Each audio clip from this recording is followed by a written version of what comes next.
Sir সময়ের আসলে যে প্রভাবটা থাকে সেটা আসলে মানুষের মধ্যে সমাজের মধ্যে খুব দারুণভাবে আসে অনেক সময়। এমনই একটি প্রভাব স্যার আসলে চিকিৎসা বিজ্ঞানে আমূল একটা পরিবর্তন অতীতেও ছিল, কিন্তু ব্যাপক হারে এখন আসলে চিকিৎসা বিজ্ঞানের যে উন্নয়নটা প্রসারটা সেটা আসলে চোখে পড়ার মতো।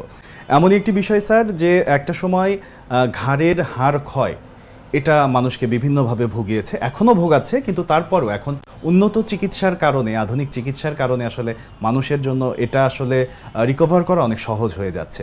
একটু আপনার কাছ থেকে শুনি যে আধুনিক চিকিৎসাগুলো কীরকম হচ্ছে। আপনাকে ধন্যবাদ। ঘাড়ের হাড় ক্ষয় আসলে ঘাড়ে আমরা বলি স্পন্ডালোসিস।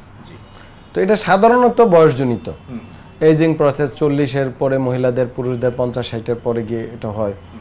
তাছাড়া বিভিন্ন আর্থ্রাইটিস, অ্যানাদার আর্থ্রাইটিস, ধরেন অটোইমিউন আর্থ্রাইটিস, অ্যানকালোজিং স্পন্ডিলাইটিস বা বিভিন্ন মেটাবলিক ডিসঅর্ডার থেকে ঘাড়ের হাড় ক্ষয় হতে পারে। তখন শুধু ঘাড় হয় না, প্রতিটা জোড়াই শরীরের হতে পারে।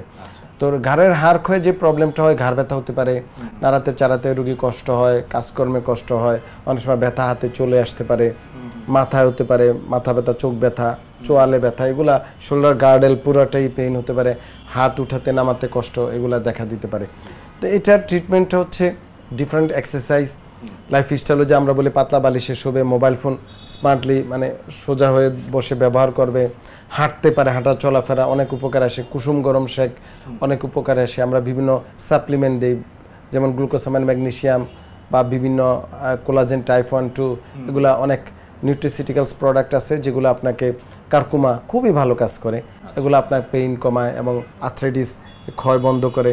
ভিটামিন ডি খুবই এসেনশিয়াল, রোগীর ব্লাড টেস্ট করে আমরা এগুলো দিয়ে থাকি। বিভিন্ন রিহ্যাব ফিজিও ট্রিটমেন্ট আছে, রিহ্যাবিলিটেশন, যে বিভিন্ন ইলেকট্রোথেরাপি আছে, এক্সারসাইজ আছে, যেগুলোর মাধ্যমে ক্ষয়ও প্রিভেনশন করা যায় বা স্টপ করা যায়, এবং এক্সারসাইজের মাধ্যমে যে কষ্ট, পেইনটা, মাসেলগুলো নষ্ট হয়ে যাওয়া, এগুলোকে আবার স্ট্রেনথেন করা, আবার ফ্লেক্সিবিলিটি বাড়ানো, এগুলো আমরা করা সম্ভব। এবং আধুনিক যত দিন যাচ্ছে নতুন নতুন ক্ষয় বন্ধের বিভিন্ন চিকিৎসা ওষুধ এগুলো আসতেছে। বিভিন্ন ধরনের থেরাপির ব্যবস্থাও রয়েছে আধুনিক চিকিৎসায়। হ্যাঁ, অবশ্যই। সেটা নিয়ে একটু শুনি। ইলেকট্রোথেরাপি যদি বলি, আমরা যেমন অনেক সময় লেজার দিয়ে থাকি, টিকার থেরাপি আছে, বায়োইলেকট্রিক থেরাপি আছে, বায়োম্যাগনেটিক থেরাপি আছে, ইলেকট্রোম্যাগনেটিক বিভিন্ন রেডিয়েশন স্পেকট্রাম, এগুলা আপনার পেইন কমায়, প্রদাহ কমায়, ক্ষয় বন্ধ করতে সাহায্য করে, ফ্লেক্সিবিলিটি বাড়ায়, বিভিন্ন ওজন থেরাপি যেমন আছে।